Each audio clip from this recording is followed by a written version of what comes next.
เอาไงได้เหรอไก่กุ้งไม่ได้ต่อเลยใช่ไหมจะเป็นเทียบไปแล้ว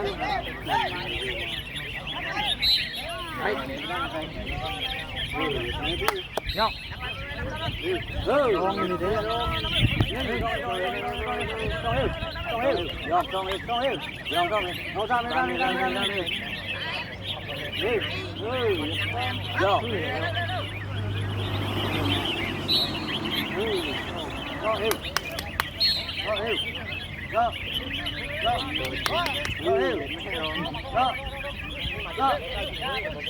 ยึดแต่ดิ้งไม่ดิ้งเลยไป